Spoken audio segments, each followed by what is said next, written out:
Share மார்க்கெட்டில் share price ஏன் திடீர்னு இன்க்ரீஸ் ஆகுது? ஒரு எக்ஸாம்பிளோட பார்க்கலாம். ஒரு டீ கடை இருக்குது. அந்த டீ கடையில் 100 கஸ்டமர் வாங்குறதுக்கு க்யூவில் நின்றுட்டு இருக்காங்க. ஆனால் 50 கப்பு டீ தான் இருக்குது. இதை தெரிஞ்சுக்கிட்ட கஸ்டமர் ஒருத்தர், சார் நான் 30 ரூபா கொடுக்குறேன், எனக்கு ஃபஸ்ட்டு டீ கொடுங்கன்றாரு. இன்னொரு கஸ்டமரு, நான் 35 ரூபா கொடுக்குறேன், எனக்கு ஃபஸ்ட்டு டீ கொடுங்க அப்படின்றாரு. இதிலேருந்து என்ன நமக்கு தெரியுது?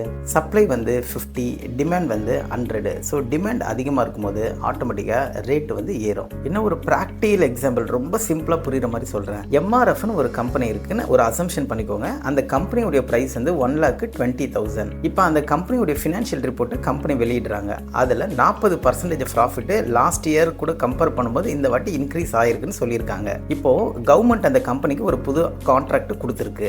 மியூச்சுவல் ஃபண்ட் கம்பெனி அந்த கம்பெனியுடைய ஷேரை வாங்குறதுக்கு ரெடியாக இருக்காங்க. ஃபாரின் பீப்புள் வந்து கம்பெனிக்கு இன்வெஸ்ட் பண்ணுறதுக்கு ரெடியாக இருக்காங்க. ரீட்டைல் இன்வெஸ்டரும் அந்த கம்பெனியுடைய ஷேரை வாங்குறதுக்கு இன்ட்ரெஸ்ட் ரொம்ப காட்டுறாங்க. இந்த மாதிரி நிறைய விஷயம் வந்து கம்பெனிக்கான பாசிட்டிவ் நியூஸ் வெளியில் வரும்போது அந்த கம்பெனிக்கான டிமாண்ட் வந்து அதிகமாகுது. உடனே ஷேர் ப்ரைஸ் 1,20,000 1,30,000 ஆகுறது. 1,30,000 1,35,000 1,40,000 டிமாண்டை பொறுத்து டிமாண்ட் அதிகமாக ஷேர் ப்ரைஸ் அதிகமாகிட்டே போகிறது. ஷேர் ப்ரைஸ் இன்க்ரீஸ் ஆகிறதுக்கு ரீசன். இப்போ ஷேர் ப்ரைஸ் ஏன் டிக்ரீஸ் ஆகுது? அப்படியே ஆப்போசிட்டு. இப்போ கம்பெனி வந்து அவங்களுடைய ரிசல்ட்டை அனௌன்ஸ் பண்ணுறாங்க. அப்படி அனௌன்ஸ் பண்ணும்போது 30% ப்ராஃபிட்டு குறைஞ்சிருக்கு லாஸ்ட் டைம் கூட கம்பேர் பண்ணும்போது அப்படின்றாங்க. இன்னொன்று, அந்த கம்பெனி வந்து ரிட்டர்ன் ஃபைல் பண்ணும்போது கொஞ்சம் டிலே பண்ணிட்டாங்கன்ட்டு கவர்மெண்ட் வந்து அதுக்கு ஃபைன் போட்டிருக்கு. அந்த கம்பெனியோடைய சிஇஓ ரிசைன் பண்ணிட்டாரு.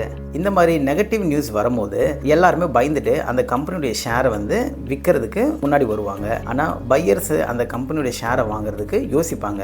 இப்போ செல்லர்ஸ் அதிகமாக இருக்காங்க, பையர்ஸ் வந்து ரொம்ப கம்மியாக இருக்கிறனால அந்த ஷேருடைய ரேட்டு முன்ன எப்படி 1,20,000 1,30,000 35 1,40,000 இன்க்ரீஸ் ஆன மாதிரி 1,40,000 1,30,000 1,20,000 80,000 70,000 வரதுக்கு கூட வாய்ப்பு இருக்குது. ஸோ டிமாண்ட் அதிகமாக இருந்ததுன்னா ஷேர் ப்ரைஸ் ஏறும், சப்ளை அதிகமாக இருந்ததுன்னா ஷேர் ப்ரைஸு குறையும்.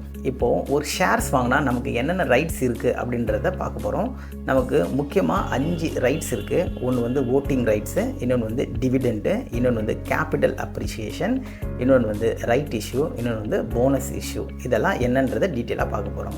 Voting rights. ஓட்டிங் ரைட்ஸுன்றது ஷேர் ஹோல்டருக்கான எக்ஸ்க்ளூசிவ் ரைட்ஸு.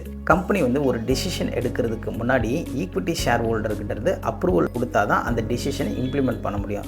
ஃபார் எக்ஸாம்பிள், புதுசாக ஒரு டைரக்டரை அப்பாயிண்ட் பண்ண போகிறாங்க, ஒரு ஆடிட்டரை அப்பாயிண்ட் பண்ண போகிறாங்க, ஒரு கம்பெனி இன்னொரு கம்பெனியோட மெர்ஜ் ஆக போகிறாங்க அப்படின்ற முக்கியமான டெசிஷன் எடுக்கிறதுக்கு ஈக்விட்டி ஷேர் ஹோல்டருடைய அப்ரூவல் ரொம்ப must. So we will getting voting rights to help the company to take important decision.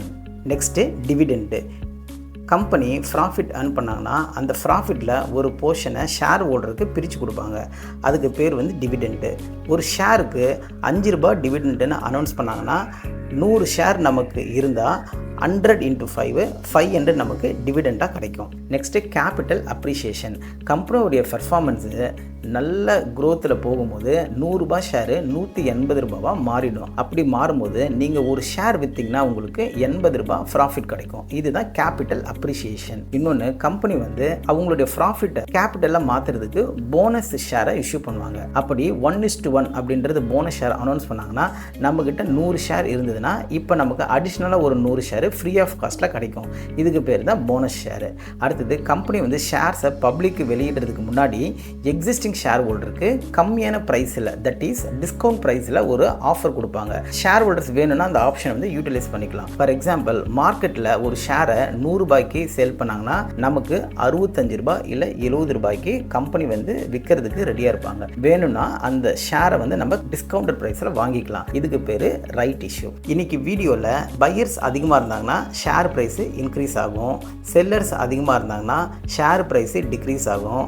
ஒரு ஷேர் வாங்கினா நமக்கு voting rights, right issue, bonus issue, dividend, capital அப்ரிஷியேஷனுக்கு நம்ம எலிஜிபிள் அப்படின்றத பார்த்தோம். நெக்ஸ்ட் வீடியோவில் என்ஐசினா என்ன, பிஎஸ்சினா என்ன, நிஃப்டினா என்ன, சென்சஸ்னா என்னன்றதை டீட்டெயிலாக பார்க்க போகிறோம்.